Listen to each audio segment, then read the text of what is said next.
Mary knew she was dead the moment the wolf's teeth broke her skin. The Alpha King's companion had killed for less, and everyone in the fortress knew it. But when she looked into those amber eyes, she saw something that made her forget the pain entirely. A human soul screaming for help behind the beast's gaze. Her smile wasn't bravery.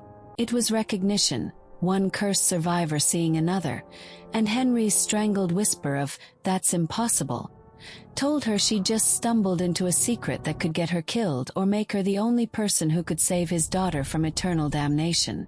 The wolf's teeth sank into Mary's flesh, and in that frozen moment, she understood that mercy was a language the broken spoke fluently.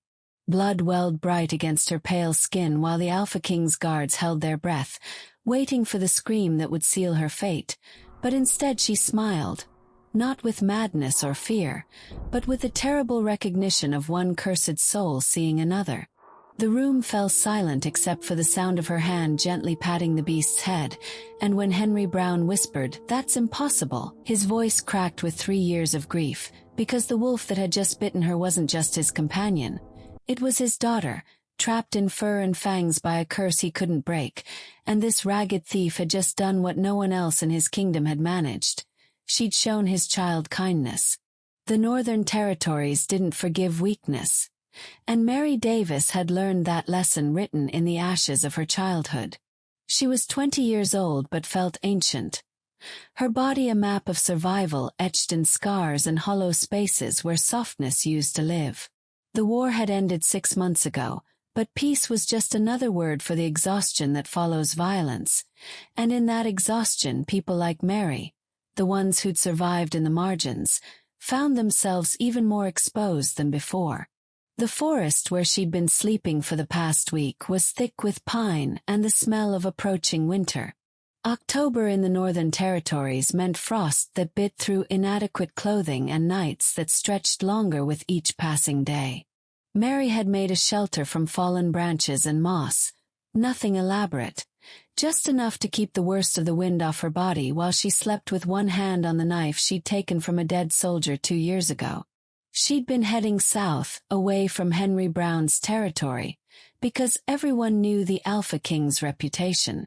The stories painted him as something between a man and a monster, a warrior who'd killed his own father in single combat to claim the throne, who could smell fear like predators smell blood, who showed mercy to no one. Mary had seen enough violence to know that legends were usually worse than reality. But she also knew that powerful men were dangerous regardless of which stories were true. But hunger makes fools of even the cautious, and Mary's stomach had been empty for 3 days when she saw the supply wagon. It was moving slowly along the forest road, heading toward the fortress that everyone called Wolfstone. Henry Brown's seat of power, built into the mountainside like a scar in the earth. The wagon was escorted by 4 guards, but they were lazy in their watchfulness, comfortable in the assumption that no one would dare steal from the Alpha King.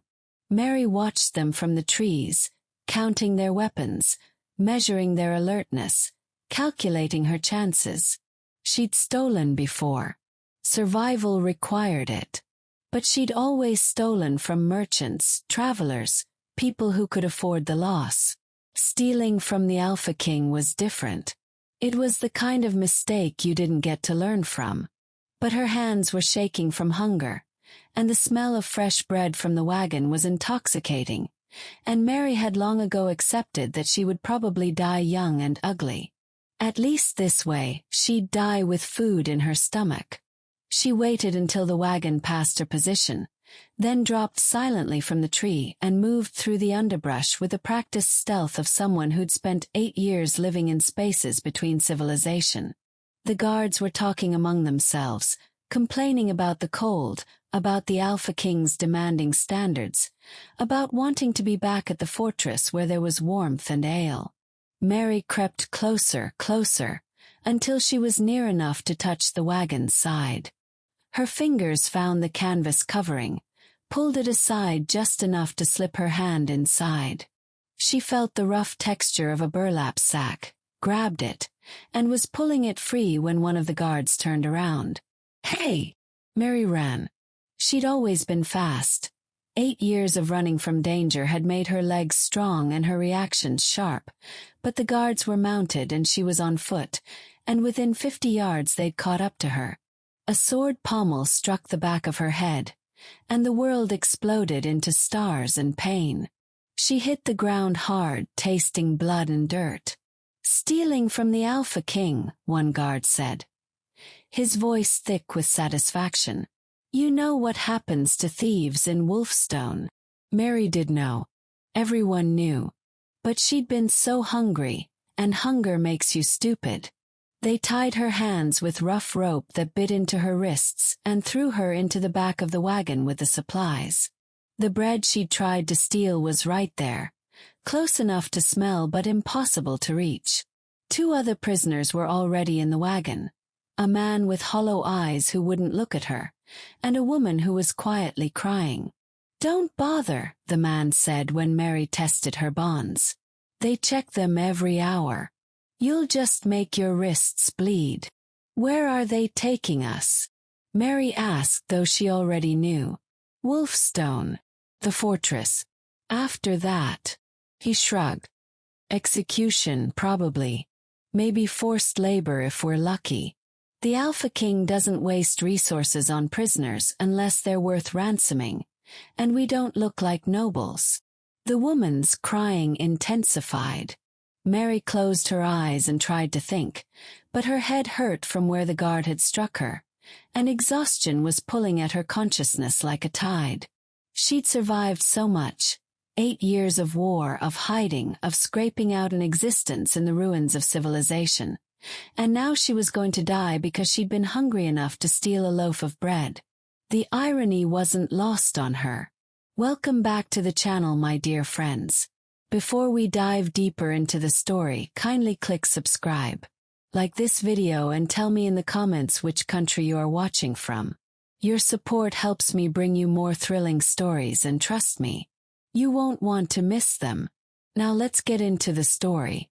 The journey to Wolfstone took 3 hours, and Mary spent most of it drifting in and out of awareness, her head throbbing in rhythm with the wagon's movement. When they finally stopped, guards dragged the prisoners out roughly, not caring when Mary stumbled and nearly fell. The fortress loomed above them, built into the mountainside like something that had grown there naturally. All gray stone and sharp angles designed to withstand sieges that never came because no one was foolish enough to attack the Alpha King. They were taken inside through a side entrance, down stone stairs that descended into the mountain's belly. The air grew colder and damper with each step, carrying the smell of mold and old blood and human desperation. The cells were carved directly into the rock, barred with iron that had been there long enough to show rust in the corners. Mary was thrown into a cell with 5 other women. None of them spoke to her. They sat against the walls with their knees drawn up, their eyes focused on nothing, and Mary recognized the look. She'd seen it in refugees, in survivors, in people who'd given up hope but whose bodies stubbornly continued living anyway. She found a spot against the back wall, as far from the others as possible, and sank down onto the cold stone floor. Her head still hurt. Her wrists were raw from the rope. Her stomach was so empty it had stopped hurting and just felt hollow, like there was nothing inside her but air and old memories. Time moved strangely in the cells. There were no windows, no way to tell day from night except for the guards who came twice daily with food, if you could call it that. Watery soup with pieces of something that might have been vegetables, and bread so hard you had to soak it in the soup to make it edible. Mary ate because her body demanded it, not because she had any hope of needing the energy later. The other women remained silent. One of them cried softly at night. Another paced the cell's perimeter endlessly. Her footsteps a constant reminder that they were trapped. Mary tried to engage them in conversation once, but the oldest woman just looked at her with dead eyes and said, "Save your breath. You'll need it for screaming later." On the 3rd day everything changed. The guards came earlier than usual. their boots echoing in the corridor. Mary heard them before she saw them, and something in her chest tightened. In her experience, routine was safe. Deviation from routine meant something bad was about to happen. The cell door opened with a metallic screech. 2 guards stood there, both armed, both looking directly at Mary. "You," one of them said. "The thief. Come with us." Mary's fellow prisoners drew back as if she carried a disease. She stood slowly, her legs stiff from days of sitting on cold stone, and walked to the door. The guards grabbed her arms roughly, one on each side, and hauled her out of the cell. She heard the door clang shut behind her and knew, with a certainty that felt like ice in her veins, that she would never see that cell again. They dragged her up the stairs, not roughly enough to hurt her, but firmly enough that she couldn't have escaped even if she'd tried. Up and up, through corridors she couldn't have navigated if her life depended on it, past captured banners from defeated armies and the mounted heads of enemy commanders whose names she didn't know. The fortress was a monument to violence, and Mary was just the latest in a long line of people who'd been stupid enough to challenge its master. Finally, they reached a heavy wooden door reinforced with iron bands. One guard knocked twice, a specific pattern that suggested protocol, and then the other guard shoved Mary forward. She stumbled through the doorway and fell to her knees on a floor covered with straw. The room was large but sparsely furnished. There was a workbench covered with weapons and pieces of armor, furs piled in one corner, shelves holding everything from military maps to clay jars whose contents she couldn't identify. But what captured Mary's attention, what seized it completely and wouldn't let go, was the man standing by an open door at the far end of the room, silhouetted against the afternoon light streaming in from outside. Henry Brown, the Alpha King. He was exactly as brutal as the story suggested, tall and powerfully built, his body showing the lean muscle of someone who'd spent his life fighting. But the stories hadn't prepared Mary for the intelligence in his eyes or the way he studied her like she was a puzzle he intended to solve. He wore only leather pants and boots, his torso bare and marked with scars that formed a topography of violence across his skin. His hair was dark brown, damp with sweat, and his beard was trimmed close to his jaw. He looked like he'd just finished training or maybe fighting, and Mary couldn't tell which would be worse.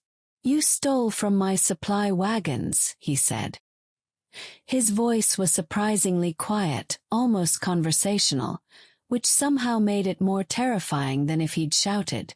Mary had learned long ago that silence was often the safest response to powerful men.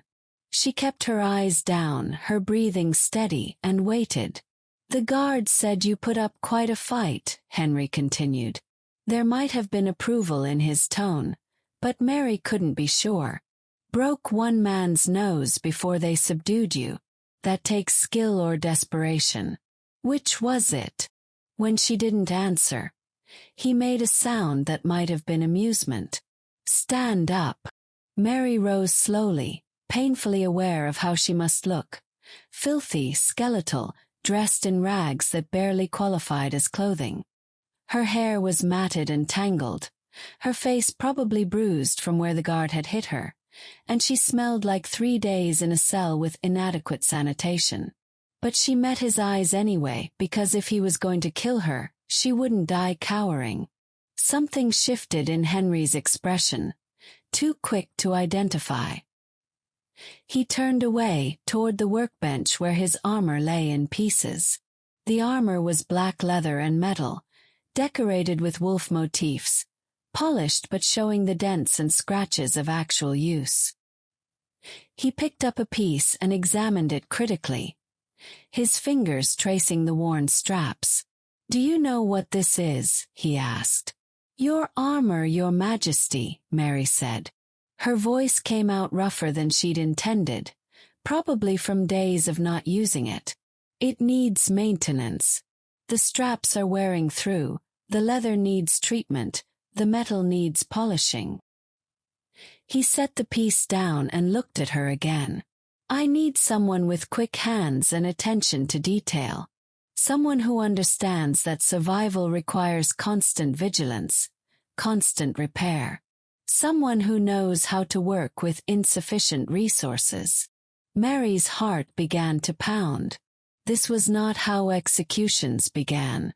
This was something else, something she didn't understand yet, and that uncertainty was almost worse than knowing she was going to die. You would work here, Henry continued, gesturing vaguely at the room. Maintain the armor, tend the weapons, keep the space organized. You would eat regularly. You would have protection. He paused, then added, almost as an afterthought, and you would care for my companion. As if summoned by the words, a wolf emerged from the shadows near the firs. Mary's breath caught in her throat. The wolf was enormous, easily twice the size of any wild wolf she'd seen, with a thick gray coat and amber eyes that held an unsettling intelligence. It moved toward her with the unhurried confidence of an apex predator, and every survival instinct Mary had screamed at her to run, to fight, to do something other than stand there waiting to be torn apart. But there was nowhere to run. The door behind her was closed, guarded. Henry stood between her and the only other exit. And even if she could have escaped, she was weak from hunger and days in the cell. The wolf would catch her in seconds. So Mary froze, which was sometimes the only option left when running and fighting were both impossible. The wolf circled her slowly, sniffing. Mary could smell it too, the wild scent of fur and forest, something primal that spoke to the oldest parts of her brain. She could see the powerful muscles beneath its coat, the way it moved with perfect economy of motion, wasting no energy.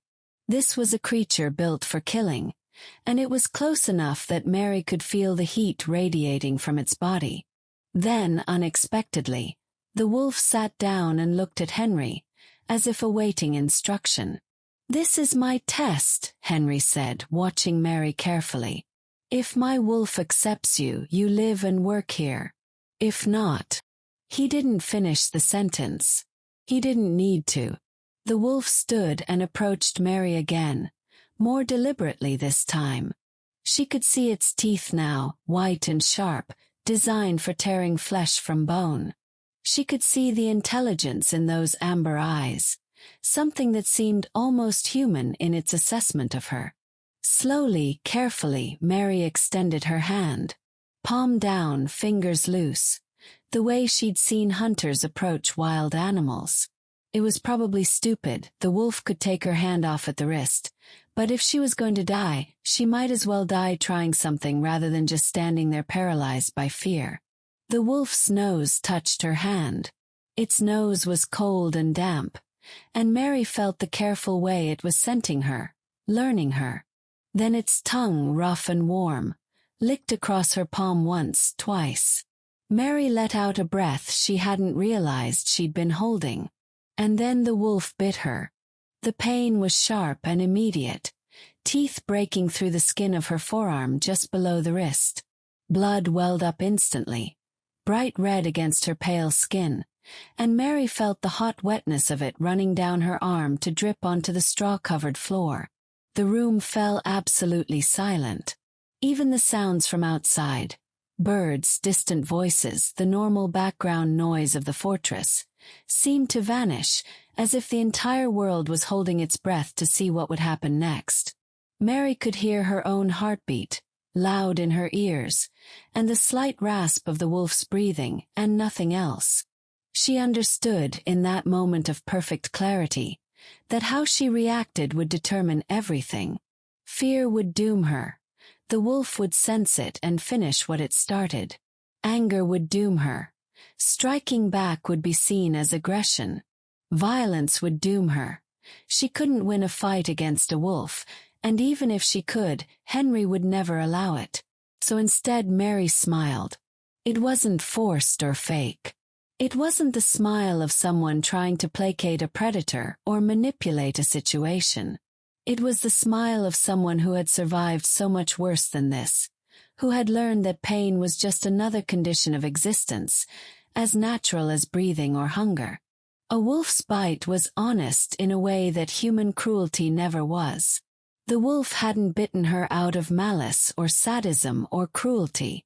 It had tested her and she had proven something. She wasn't sure what yet, but something. She raised her other hand slowly and placed it on the wolf's head. The fur was thick and soft beneath her palm, warm with life. The wolf watched her with those impossible amber eyes, and Mary saw something in them that made her breath catch. Not animal cunning, but awareness, understanding, maybe even relief. The wolf leaned into her touch, and Mary looked up at Henry Brown and saw something that shocked her more than the bite, more than any of this strange situation. Tears. They didn't fall, but they were there, making his eyes bright in the afternoon light streaming through the open door. His jaw was tight, his hands clenched at his sides, and when he finally spoke, his voice was rough with an emotion Mary couldn't name. "That's impossible," he whispered. Mary kept her hand on the wolf's head, kept smiling even though her arm was bleeding and starting to throb with real pain. "What's impossible?" Henry took a step toward her, then another, until he was close enough that Mary could see the individual scars on his chest, the way his throat moved when he swallowed. He looked at the wolf with an expression that was pure agony. "That wolf," he said, and his voice broke on the words. "That wolf was my daughter." The world seemed to tilt sideways. Mary's hand stilled on the wolf's head. She looked down at the creature. No, not a creature, a girl, a person, and saw what she'd missed before. The intelligence wasn't animal cunning. It was human consciousness trapped in an animal body. Those amber eyes held understanding because they belonged to someone who understood, who thought, who remembered being human. "The curse," Mary breathed. "Someone cursed your daughter." 3 years ago, Henry said. His voice was steadier now, but the pain in it was raw enough to cut. "She was 7 years old. A witch came through the territory, someone I'd wronged during the war. I didn't even remember her, but she remembered me. She cursed my daughter to live as a wolf until someone could look at her with love despite the monster she'd become. But everyone who's tried, every servant, every healer, every person I've brought here, they all see the wolf first. They see the teeth and the claws and the danger. They never see her." The wolf, the girl, licked Mary's wounded arm gently, apologetically, and Mary's smile grew wider even as her blood dripped onto the straw-covered floor. 'Cause she understood now. The bite hadn't been a test of courage or fear. It had been a test of empathy. A question. Will you still see me as worth kindness even when I hurt you? And Mary, who had survived 8 years by learning to read the intentions behind actions, who had seen so much cruelty that she recognized honesty when she encountered it, Mary had answered yes. "Then I'll take very good care of her, Your Majesty," Mary said quietly. "I know what it's like to lose everything. And I know what it's like to hope anyway." Henry closed his eyes. When he opened them again, they held something that might have been the beginning of trust, or maybe just desperate, fragile hope. "Call me Henry," he said. "If you're going to help me break this curse, we're going to be spending a lot of time together." The wolf, whose name Mary learned was Isabella, didn't leave her side for the rest of that first day. After the bite, after the revelation, Henry had called for a healer to tend Mary's wound. The woman who arrived was middle-aged with clever hands and a face that showed no surprise at finding the Alpha King's notorious wolf sitting calmly beside a bleeding stranger. "This will sting," the healer said, cleaning the bite with something that burned like liquid fire. Mary gritted her teeth but didn't make a sound. She'd learned years ago that crying out only made pain last longer in your memory. "Isabella," And Mary had to keep reminding herself that the wolf had a name, had been a child, was still a child somewhere beneath the fur and fangs, pressed closer as if trying to offer comfort. "She's never done that before," Henry said from where he stood by the window.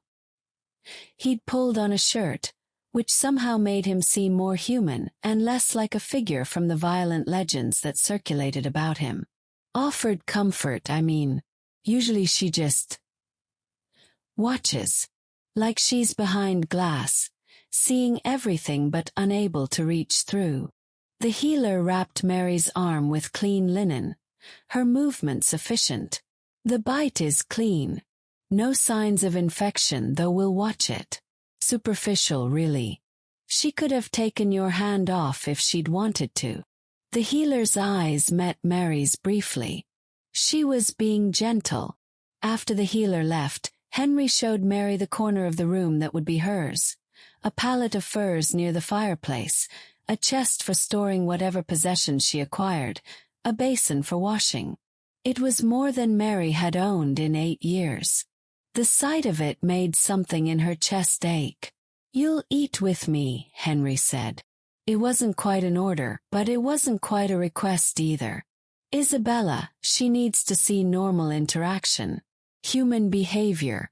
The witch said the curse could only be broken by someone seeing her with love despite the monster. "I've been trying to teach her that she's not a monster, but—" He trailed off, looking at his daughter with such naked pain that Mary had to look away. It's hard to convince someone they're still human when everyone who looks at them sees only an animal. Mary understood that better than he knew. How many times had she been looked at and seen only a thief, a vagrant, a problem to be solved or eliminated? How many times had people seen her rags and hollow cheeks and decided she was less than human, just another piece of war debris to be swept aside? "I'll help however I can," Mary said. "But Henry, I should be honest with you. I don't know anything about breaking curses. I don't know magic or spells or any of that. I'm just someone who survived." "Maybe that's exactly what we need," Henry replied. That first meal together was awkward in ways Mary hadn't anticipated. Henry had food brought up from the kitchens. Real food, not the watery soup from the cells. There was roasted meat, bread that was actually soft, vegetables cooked with herbs Mary couldn't identify, even fruit that must have cost a fortune this late in the season. Mary's stomach cramped at the sight of it. Her body confused by the prospect of abundance after so long with scarcity. "Eat slowly," Henry advised, noticing her hesitation. "Your body needs time to adjust." He was right. Mary forced herself to take small bites, to chew thoroughly, even though every instinct screamed at her to shovel the food into her mouth as fast as possible before someone could take it away. Isabella sat beside her, watching with those too intelligent amber eyes. Occasionally Henry would slip pieces of meat to his daughter, and the wolf would take them with surprising delicacy, as if remembering table manners from a life before fur. "Tell me about yourself," Henry said after a while. "The guard's report said you were alone. No family, no companions. Is that true?" Mary swallowed a piece of bread. "I had a mother once. She died when I was 12. My village was burned during the early years of the war. Your soldiers, actually, though I'm sure they were just following orders." She said it without accusation, just stating fact.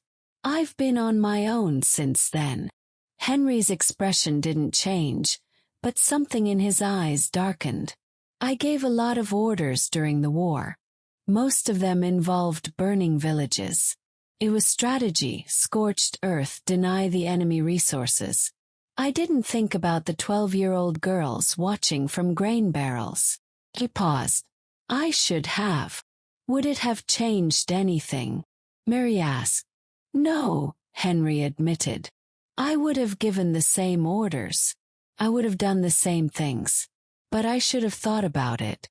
Should have let it cost me something other than enemy territory." They ate in silence for a while. Isabella finished her meat and then, surprisingly, laid her head on Mary's lap. Mary's hand moved automatically to stroke the wolf's fur, and she felt Isabella relax under her touch. "She likes you," Henry observed. "She's never done that with anyone except me, and even with me it's rare. Most of the time she's distant. Like she's afraid to be close because she remembers what it's like to be close and knows she can't have it anymore." Mary understood that too. Closeness was a luxury that survival didn't always permit. You couldn't afford to care too much about people who might die tomorrow. Couldn't afford to form attachments that would break you when they were inevitably severed. But Isabella was just a child, and children needed closeness the way they needed food and water. "What was she like?" Mary asked quietly. "Before?" Henry's face transformed. For a moment, the hardness fell away and Mary saw the father beneath the king. Fierce, curious. She asked questions about everything. Why the sky was blue, where rivers came from, why people fought wars when fighting hurt everyone. She loved horses, wanted to learn to ride before she could even walk properly. She had her mother's laugh. He stopped abruptly, and the hardness returned. "Her mother died in childbirth with our second child. We lost them both. Isabella was 4. She doesn't remember her mother well, and now she's both things right now, and maybe accepting that is part of how we help her." Something in Henry's expression shifted. Surprise, maybe, or respect. The healers and scholars all tried to separate the two.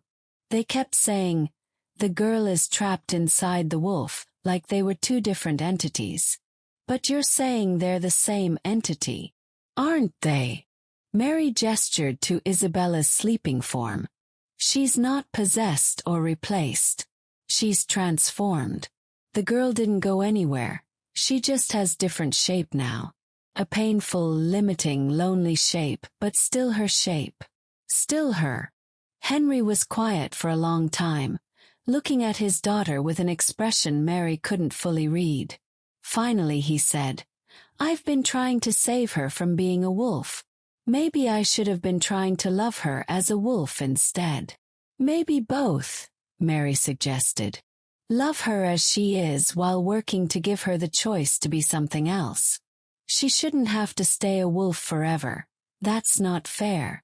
But while she is a wolf, she should still feel loved." "How did you get so wise?" Henry asked, and there was something almost vulnerable in the question. Mary laughed, but it wasn't a happy sound. "I'm not wise. I'm just damaged enough to recognize damage in others. The war taught me that people need to be seen, really seen, or they start disappearing even while they're still alive. I disappeared for a long time. I don't want that for Isabella." Henry reached across the table and very gently took Mary's hand, not the wounded one but the other. His hands were calloused and scarred, hands that had held swords and signed death warrants, but his touch was surprisingly careful.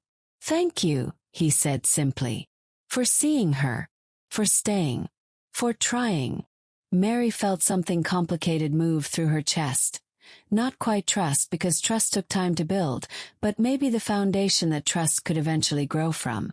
"I haven't done anything yet." "You smiled when she bit you," Henry said. "No one else has done that.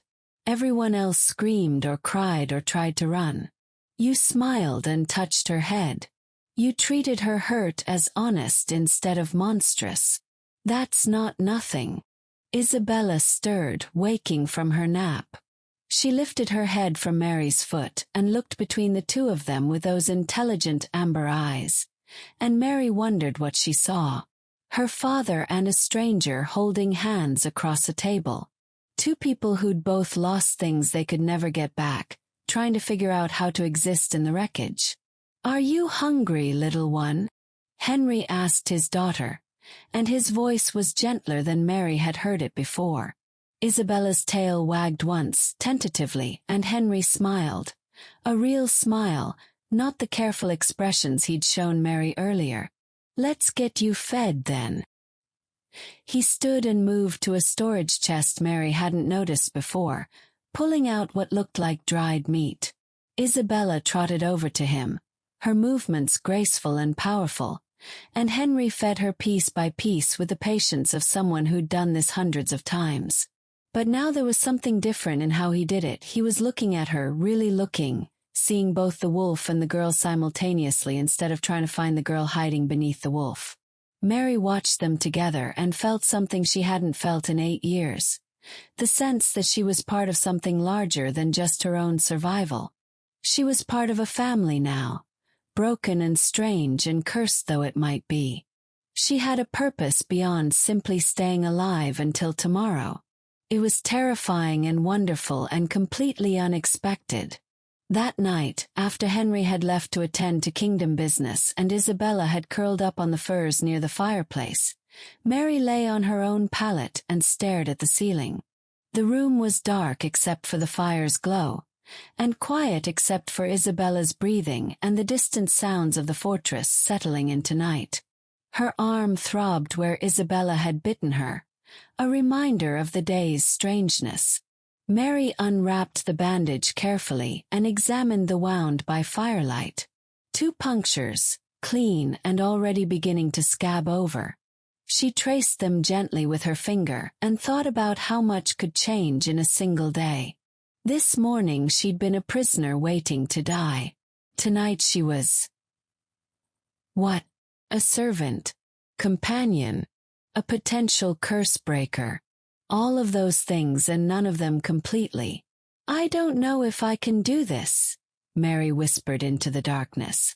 "I don't know if I can love someone I just met, curse or no curse. I don't know how to break magic I don't understand." Isabella's breathing changed slightly, and Mary wondered if the wolf was awake, listening. "But I'll try," Mary continued, "because you deserve someone who tries. You deserve to be seen and known and cared for, wolf shape or human shape or anything in between. Everyone deserves that." From the shadows, amber eyes gleamed in the firelight. Isabella was awake, watching her. For a long moment, they looked at each other across the distance. Woman and wolf, stranger and stranger, 2 souls damaged by circumstance and trying to figure out how to exist in the same space. Then Isabella stood, padded across the floor, and lay down beside Mary's pallet. The wolf pressed her body against Mary's side, sharing warmth, offering closeness. Mary's hand found Isabella's fur and stroked it gently. "Good night, little one," she whispered. "Tomorrow we'll figure out the next step. Tonight we just rest." And for the first time in 8 years, Mary fell asleep feeling safe. The change began so subtly that at first, Mary thought she was imagining it. It was the 4th morning since she'd arrived at Wolfstone, and she woke to find Isabella's weight against her side felt different. Not lighter exactly, but less solid, as if the wolf's form was somehow less certain than it had been.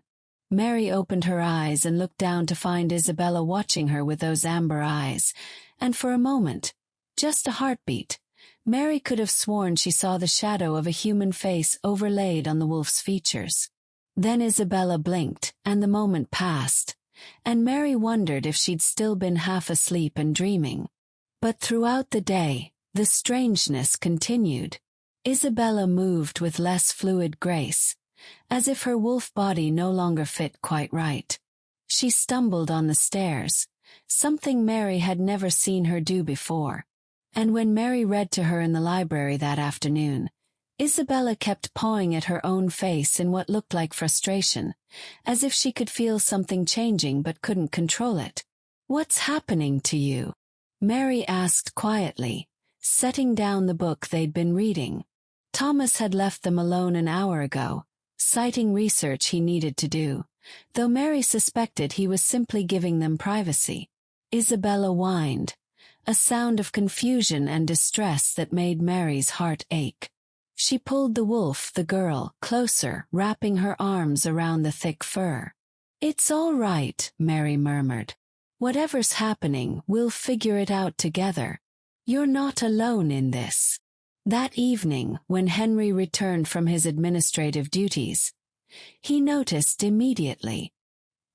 His eyes went wide when he saw how Isabella moved, the slight hesitation in her steps, the way she kept shaking her head as if trying to clear it. "Something's wrong," he said, his voice tight with fear. "Should I call the healers? The scholars? Maybe we should just wait," Mary interrupted gently. "This might not be wrong. It might be the curse. Shifting." Henry looked at her sharply. "You think it's breaking? I don't know. But I promised Isabella the first wouldn't treat her like a project to be fixed. That includes not panicking every time something changes." Mary kept her voice calm, though her own heart was racing. "If she's in pain or distress, yes, we call for help. But if this is just transformation, then maybe we need to give it space to happen." Henry crossed the room and knelt beside his daughter, taking her face in his hands the way he'd done the day before. "Is this hurting you, little one?" Isabella made a sound that was neither yes nor no. More like uncertainty, like she didn't know how to answer because she didn't understand what was happening to her own body. "We stay close," Henry decided. "All of us tonight. We watch her together." They ate dinner in unusual silence, all three of them tense with anticipation and fear and something that might have been hope but was too fragile to name. Isabella barely touched her food, and Mary found her own appetite had vanished. Only Henry managed to eat, though Mary suspected it was purely mechanical, fuel for a body that might need to act quickly if something went wrong. As night fell and they prepared for sleep, Isabella became increasingly agitated. She paced the room in restless circles, whining softly, occasionally stopping to paw at her own face or body. Henry watched with barely contained panic, his hands clenching and unclenching at his sides as if he wanted to help but didn't know how. "Come here, Isabella," Mary said softly, settling onto her pallet and patting the space beside her. "Come lie down. Fighting whatever's happening won't help." Isabella approached slowly, then collapsed beside Mary with a sound that was almost human in its frustration.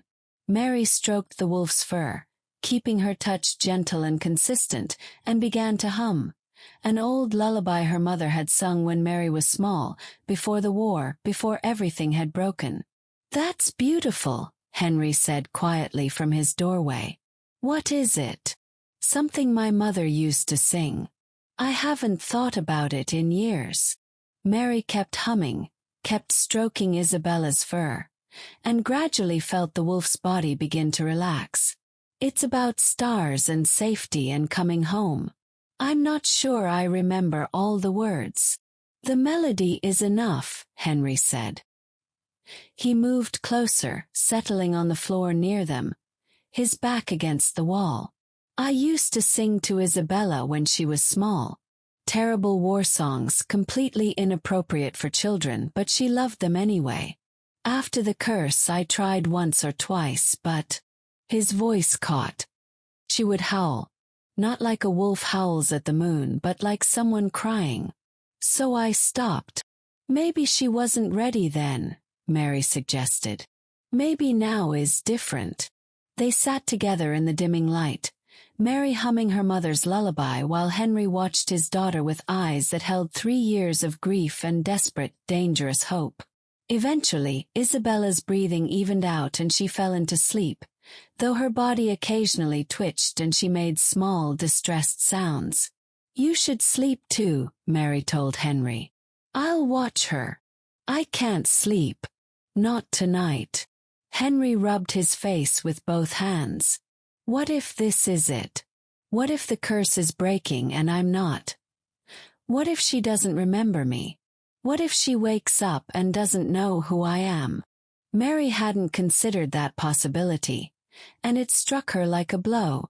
3 years was a long time for a child. Isabella had been 7 when the curse took hold. If she woke up tomorrow, she'd be 10, except she'd missed those 3 years of growing, of learning, of being human. What would that do to a person? She'll remember, Mary said with more confidence than she felt. She remembered books. She remembered Beatrice and Cook and the horses. She remembered you singing terrible war songs. That's all still in there, Henry. The curse didn't erase her memories. It just trapped her in the wrong shape. I pray you're right, Henry whispered. Mary wanted to offer more comfort, but she didn't have the words. Instead, she kept humming and stroking Isabella's fur, and eventually she felt Henry's presence behind her. His back against hers, both of them creating a protective circle around the sleeping wolf girl. It felt right, somehow. This small family they'd formed, broken pieces fitting together not perfectly but well enough. Sometime deep in the night, Mary woke to the sensation of Isabella's body trembling violently against her side. She opened her eyes to darkness and the sound of Henry scrambling to light a candle, and in the flickering light that followed, Mary saw what was happening. Isabella was changing. Her body shimmered and twisted, fur rippling like water, form shifting between wolf and human and something in between. The transformation wasn't beautiful or magical. It was visceral and clearly painful, bones reshaping, mass redistributing, the fundamental structure of her body being rewritten. Isabella made sounds that were neither wolf nor human but pure agony, and Mary's heart broke at the sound. "Do something," Henry shouted, though Mary didn't know if he was talking to her or to the universe or to the gods themselves. "I'm here," Mary said, pulling the transforming girl closer despite the danger, despite the way Isabella's form kept shifting under her hands. "I'm here, Isabella, and I see you. I see you changing, and it's terrifying and painful, but I'm not leaving. Do you hear me? I'm not leaving you." Henry moved to Isabella's other side, his hands hovering over his daughter's transforming body, wanting to help but afraid of hurting her further. "You're going to be all right, little one. You're going to be all right. We're here. We love you. We're not going anywhere." The transformation seemed to last forever, minutes that felt like hours, Isabella's body convulsing and reshaping while Mary found herself crying without knowing when the tears had started, and she could hear Henry's voice breaking on the words he kept repeating like a prayer. "Come back to us, come back, please come back." And then, finally, the shimmering stopped. The convulsing stilled. And lying between them, gasping for breath and shaking with exhaustion, was a small girl with tangled dark hair and amber eyes and skin marked with a faint impression of fur that was already fading. Isabella. Human. Herself. For a moment no one moved. They all just stared at each other in shock. Isabella looking at her own human hands with wonder and terror. Henry frozen in disbelief. Mary hardly daring to breathe in case it was a dream that would shatter. Then Isabella spoke, her voice rusty from 3 years of disuse but unmistakably human. "Papa!" Henry made a sound that was half sob, half laugh, and pulled his daughter into his arms with desperate care, as if she might break or disappear if he held too tight. "Yes, yes, I'm here, you're back, gods, you're back." Isabella wrapped her thin arms around her father's neck and burst into tears, huge, wrenching sobs that shook her whole body. "I was so scared," she choked out. "I was so scared, and I couldn't tell you, I couldn't speak, I couldn't." I know, but you're safe now, you're back, I've got you." Henry was crying too, his face pressed into his daughter's hair, his shoulders shaking. Mary started to move away to give them privacy, but Isabella's hand shot out and caught her wrist. The girl looked at her with those amber eyes, human now but no less fierce, and said, "Don't go. Please don't go. You promised you wouldn't leave me." "I'm not leaving," Mary said, her voice thick with tears. "I'm just giving you and your father space." "No. Please." Isabella's grip on her wrist tightened. You saw me. When I was a monster, you saw me and you stayed, and I need you to stay now too. Please. So Mary stayed, sitting close while Henry held his daughter and cried 3 years of grief and relief into her hair. Eventually, Isabella's sobs quieted, though she kept her face pressed against her father's chest, her thin body trembling with exhaustion. Henry pulled back just enough to look at her face, his hands coming up to cup her cheeks with infinite gentleness. Let me see you, he whispered. Let me see my daughter. Isabella looked up at him, tears streaking her face, and Henry laughed. That same unexpected laugh Mary had heard once before, but now amplified with joy so pure it was almost painful to witness. He kissed her forehead, her cheeks, her nose, the same way she used to kiss his face when he returned from campaigns, and Isabella giggled through her tears. You're squishing me, Papa, she said, but she made no move to pull away. I'm allowed to squish you. I've been waiting 3 years to squish you. Henry pulled her close again, then seemed to remember Mary's presence. He looked over Isabella's head at her, and his expression held gratitude so profound that Mary felt uncomfortable witnessing it. Thank you. I don't have words adequate enough, but thank you. I didn't do anything, Mary protested. The curse broke on its own. No, Isabella said firmly, pulling back from her father to look at Mary. It broke because of you. Because you kept your promise.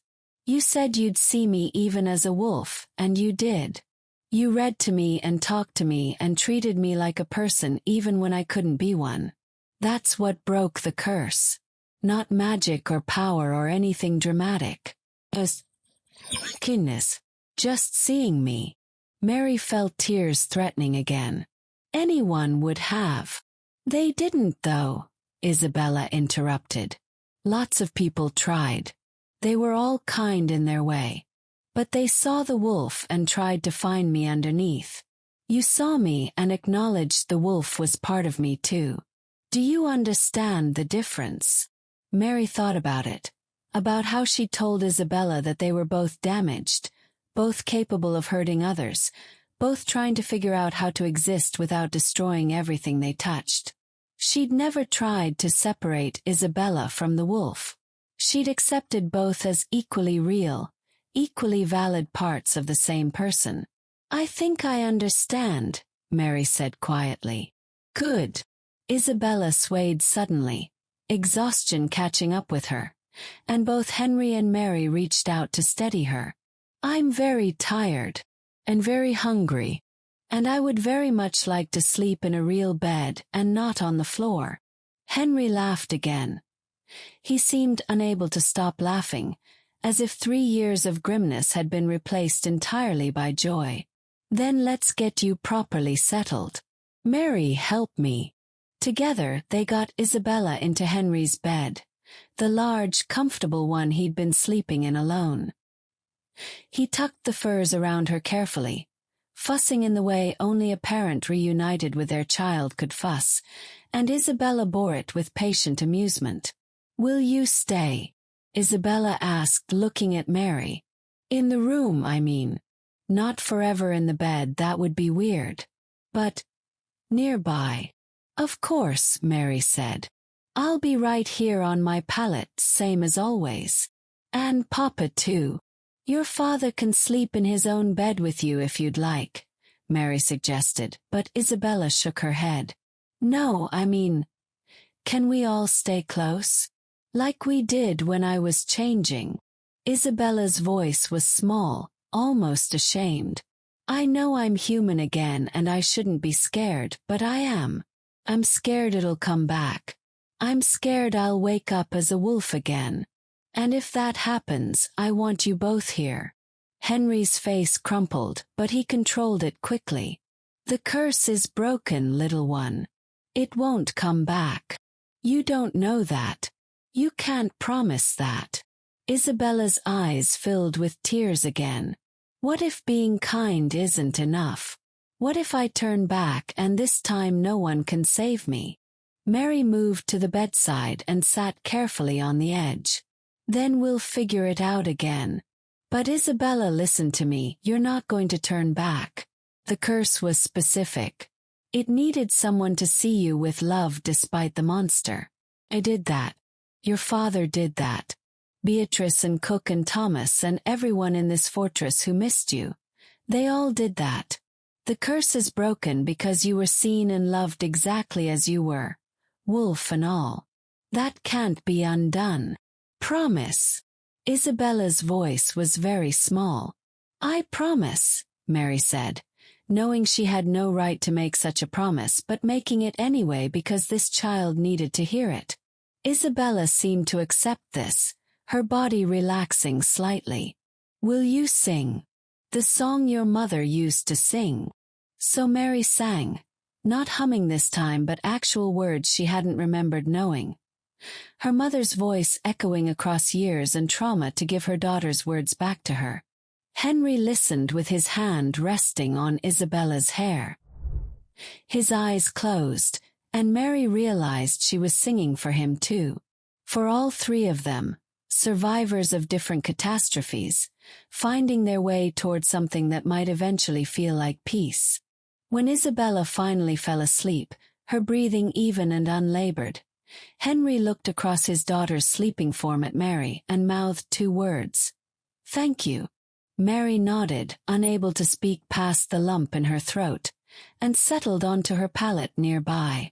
Henry remained on the edge of the bed, one hand still resting on Isabella's hair, as if he needed the physical contact to believe she was real.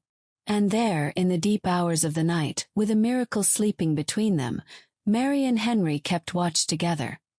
Two broken people who'd somehow managed to help put a third broken person back together, and in doing so had perhaps begun to mend themselves.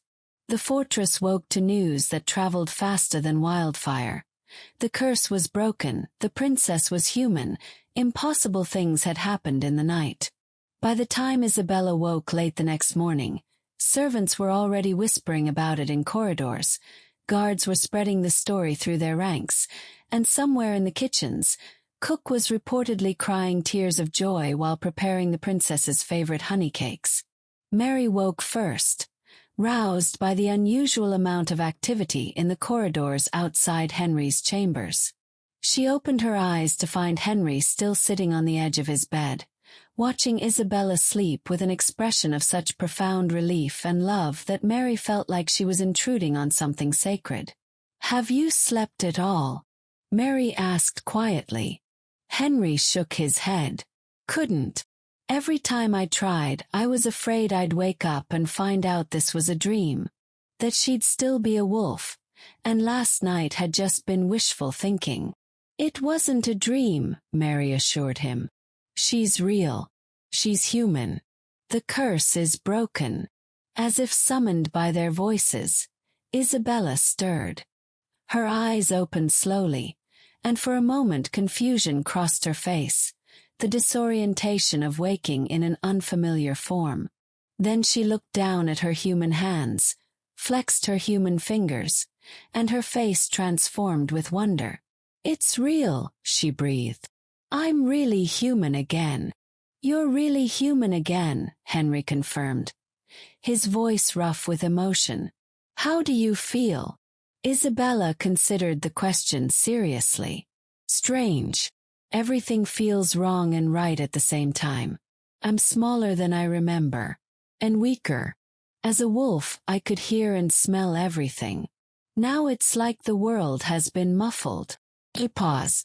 But I can talk. And that's worth everything else. Henry pulled her into another embrace, gentler this time, as if he was beginning to trust that she wouldn't disappear. We'll have the healers examine you, make sure the transformation didn't cause any lasting harm. I'm fine, Papa. I promise. Isabella hugged him back, then pulled away to look at Mary. You're still here. I promised I would be, Mary said simply. Good. Isabella's stomach growled audibly, and she laughed, a bright childish sound that made Henry's eyes shine with tears again. "I'm starving. Can we have breakfast? Real breakfast, not raw meat." "We can have anything you want," Henry said. "Anything at all." What followed was a chaos of joy that Mary had never experienced before. Beatrice arrived with clean clothes for Isabella, cried while helping her dress, and then cried more when Isabella hugged her and thanked her for being kind even when she was a wolf. Cook sent up enough food for a small army, including the promised honey cakes, and Isabella ate with the desperate enthusiasm of someone who'd been denied human food for 3 years. Thomas came by with books as a gift, his scholarly composure crumbling completely when Isabella threw her arms around him and said, "Thank you for reading to me when no one else would." The stable hand sent word that the horses were asking for her, which wasn't true, but the young stable hand who delivered the message had tears in his eyes anyway. Through it all, Henry stayed close to his daughter, touching her shoulder or her hair or her hand constantly, as if he needed the physical confirmation of her humanity. And Isabella bore it with patience and understanding beyond her years, seeming to recognize that her father needed this reassurance. Mary tried to fade into the background during the celebrations, feeling increasingly like an outsider in this reunion, but every time she moved toward the door, Isabella would notice and call her back. "Stay, please stay. I'm not ready for you to go yet." So Mary stayed, watching this family knit itself back together, and felt something shift in her own chest, something warm and painful and terrifyingly close to belonging. It wasn't until late afternoon, after the initial excitement had settled, that Isabella pulled Mary aside while Henry was meeting with advisors who needed to discuss the political implications of the broken curse. "Walk with me," Isabella asked. "I want to see the fortress. Really see it with human eyes." They walked together through Wolfstone, and Mary found herself seeing it differently too, not as a prison or a testament to violence, but as a home that had been mourning its princess for 3 years and was now celebrating her return. Servants smiled when they saw Isabella. Guards bowed with genuine respect. The fortress itself seemed lighter, as if a shadow had lifted. "Everyone is so happy," Isabella observed. "I didn't realize how much my curse affected other people. I thought it was just me and Papa suffering." "Your father loves you very much," Mary said. "And when someone in power is grieving, it affects everyone around them." His grief became the fortress's grief. Isabella nodded thoughtfully. "Mary, can I ask you something?" "Of course. What will you do now? Now that the curse is broken and you've kept your promise?" The question hit Mary harder than she'd expected. What would she do? The curse was broken. Her job, if it could be called that, was complete. She'd been brought here to care for a wolf, and that wolf was now a girl who had her father and her home and didn't need a thief's protection anymore. "I don't know," Mary admitted. "I suppose I'll move on. Find somewhere else to go." Isabella stopped walking and turned to face her, those amber eyes, still amber even in human form, fixed on Mary with unsettling intensity. "Do you want to leave?" "It's not about wanting." "Yes, it is. Do you want to leave?" Mary tried to find the right words. "Isabella, I'm grateful for everything that's happened. Your father showed me mercy when he could have had me executed. You accepted me when you could have rejected me. But I don't belong here. I'm a thief, a survivor, someone who spent 8 years living in the margins. This is your home, your family. I don't." "You belong here if we say you belong here," Isabella interrupted firmly. "And I say you do. Papa would say you do. Everyone would say you do, except apparently you. It's more complicated than that." "No, it isn't." Isabella crossed her arms, looking suddenly very much like her father when he was being stubborn. "You told me that we're both damaged, that we both hurt people sometimes. That we're both trying to figure out how to exist without destroying everything we touch. Do you remember? Yes, but... Well, you were right. We are both those things. And we figured out how to exist together. You with me with you, Papa with both of us. We made something that worked. Why would you walk away from that? Mary felt her throat tighten. Because I'm afraid, she admitted quietly. I've never stayed anywhere long enough to belong. I don't know how. And if I try and fail, if I damage what you and your father have rebuilt, then we'll figure it out together, Isabella said, echoing Mary's own words back to her. Just like we figured out the curse. Mary, you spent 3 days being kind to a wolf who bit you. You read me stories and talked to me like a person and promised you wouldn't abandon me. You kept that promise even when it was hard, even when you could have left. Do you really think we'd abandon you just because things got complicated? Tears spilled down Mary's cheeks before she could stop them. I don't know how to be part of a family. I barely remember what family feels like. Isabella stepped forward and took Mary's hands in her own smaller ones. Then let us teach you. The way you taught me that being damaged doesn't mean being unlovable. Please, Mary. Please stay. Your father might not. My father absolutely would, a voice said from behind them. Mary spun to find Henry standing in the corridor, clearly having followed them. His expression was gentle but determined, and he moved closer with the same careful intensity he brought to everything. I owe you more than I can ever repay, Henry said. You gave me back my daughter. You showed her the kindness that broke a curse 3 years of desperation couldn't touch. If you want to leave, I'll give you supplies, money, safe passage to wherever you want to go. But if you want to stay... He paused, seeming to search for words. If you want to stay, there's a place for you here. Not as a servant or someone working off a debt. As family. Mary stared at him, unable to process what she was hearing. I stole from you. I broke your laws. You were hungry and you took bread. I've done worse things for better reasons. Henry's smile was sad. Mary, I spent 3 years trying to save my daughter through force of will and desperation and sheer stubborn refusal to give up. But I couldn't save her. You did. And you did it by offering something I'd forgotten how to give. Unconditional acceptance. That's worth more than any crime you might have committed. I don't understand, Mary whispered. Why would you want me to stay? Because Isabella needs you. Because you understand parts of her experience that I never can. What it's like to feel like a monster, to be judged for things outside your control, to survive when survival seems impossible. Henry's voice was steady, but his eyes held vulnerability Mary had never seen before.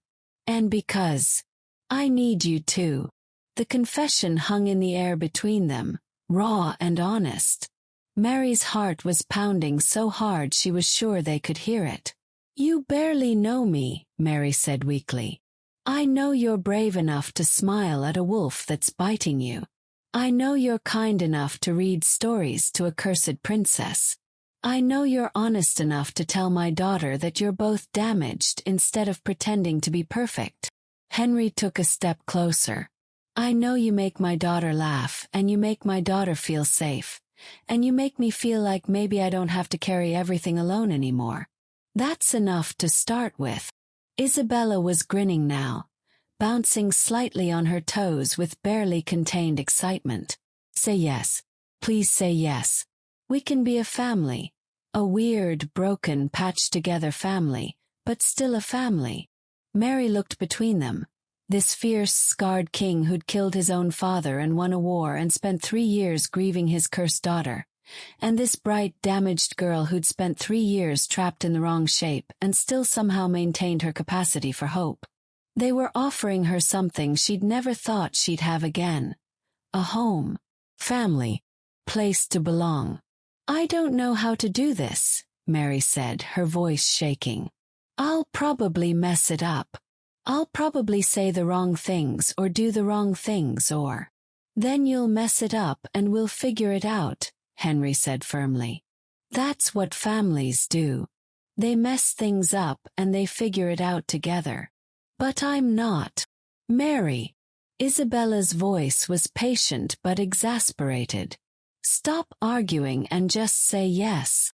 So Mary, who'd spent 8 years learning to survive alone, who'd forgotten how to trust or hope or believe in happy endings, looked at this impossible family that somehow wanted her anyway and said the scariest word she'd ever spoken.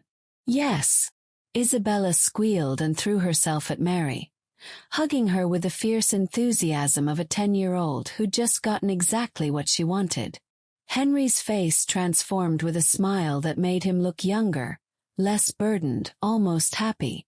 Good, Isabella said, pulling back but keeping her hands on Mary's arms. Now that's settled, can we please go have dinner? I'm still hungry, and Cook promised to make roast chicken. And I haven't had roast chicken in 3 years. They walked back to Henry's chambers together. All 3 of them, this strange new family. And Mary felt something in her chest unclench that had been tight for so long she'd forgotten it could relax. The future was uncertain. There would be complications and difficulties and moments where her instinct would be to run rather than stay. But for the first time since she was 12 years old, Mary had something worth staying for. Over the following weeks, Mary learned what it meant to belong somewhere. She learned that Henry was actually terrible at relaxing, and that getting him to stop working required Isabella's intervention and occasionally outright rebellion. She learned that Isabella had inherited her father's stubbornness, and that the combination of the 2 of them arguing about something was both hilarious and exhausting. She learned that the fortress staff had adopted her as one of their own with surprising speed, and that Beatrice had made it her personal mission to teach Mary proper household management, despite Mary's protests that she had no interest in managing anything. She learned that Henry looked at her sometimes with an expression that made her heart race, and that she looked at him the same way, and that they were both too careful and too scared to do anything about it except exist in that strange space of mutual awareness and longing. And she learned that Isabella noticed all of this and found it endlessly amusing. You know, you could just tell him you like him, Isabella said one afternoon while they were in the library. Mary was reading while Isabella practiced her letters. 3 years without using hands had made her writing rusty. I don't know what you're talking about, Mary said, not looking up from her book. Yes, you do. You and Papa keep looking at each other like you're both starving and the other person is food, but neither of you will actually do anything about it. It's painful to watch. Mary felt her face heat. We're not, it's complicated. Why? Because he's the king and I'm a former thief. 'Cause there are rules about these things. Because... Mary trailed off, unable to articulate the real reason. Because she was terrified. Terrified of wanting something and having it taken away. Terrified of letting herself be vulnerable and getting hurt. Terrified of believing in happy endings when her entire life had taught her that happy endings were for other people. Isabella set down her quill and looked at Mary with those 2 perceptive amber eyes. Mary, you broke a curse by being brave enough to see me when everyone else just saw a monster. Do you really think admitting you have feelings for my father is scarier than that? Yes, Mary said honestly. Because with you I could see the person underneath. But with your father I see the person he is, and he's a king and a warrior and someone who survived impossible things, and I'm just... me. Why would he want me when he could have anyone?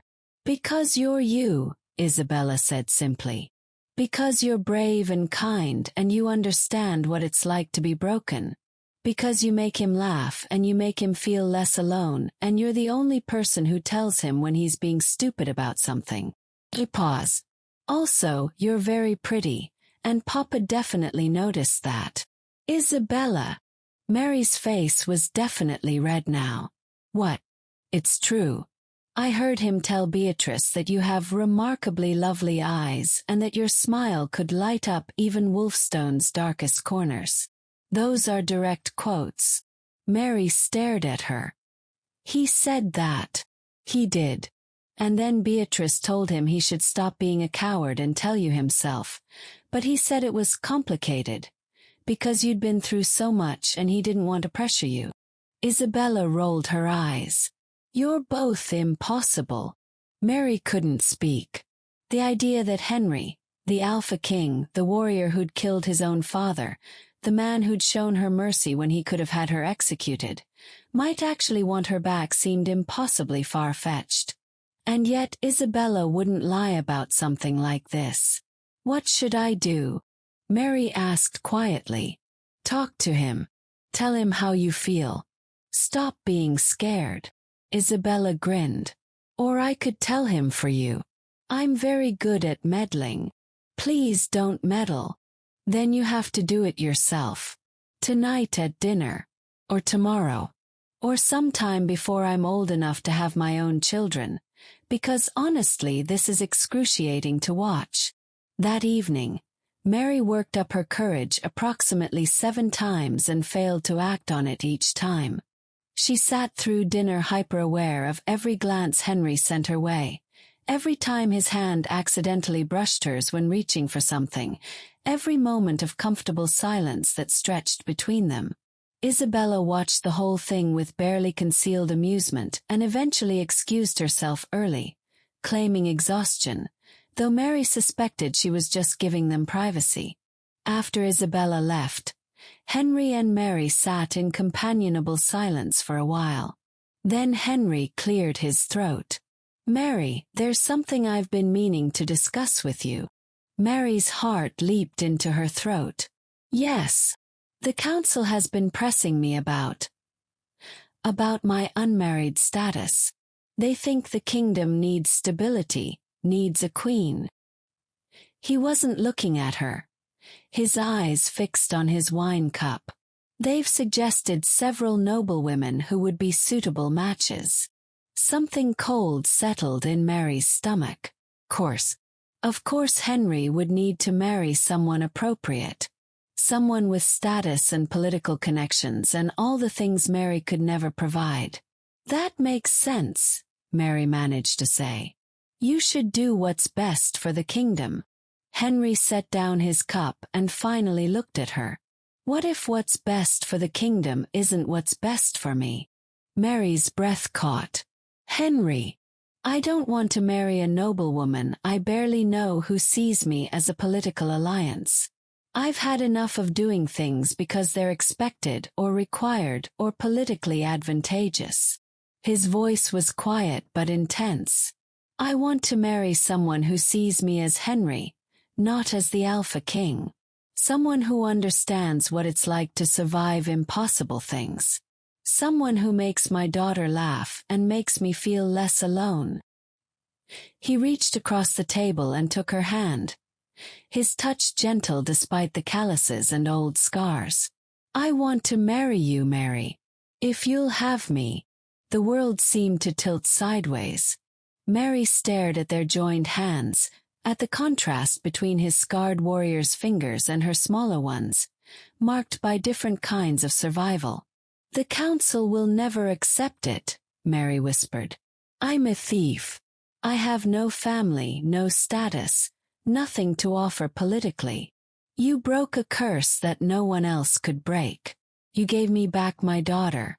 You showed kindness where others showed fear. Henry's grip on her hand tightened slightly. And you make me want to be better than I am. That's worth more than any political alliance. But, Mary. Henry moved from his chair to kneel beside hers, still holding. If you enjoyed this video, kindly subscribe to this channel. Also don't forget to like this video and share your thoughts in the comment section. Also tap this video showing on your screen to see what happened in this werewolf fantasy story.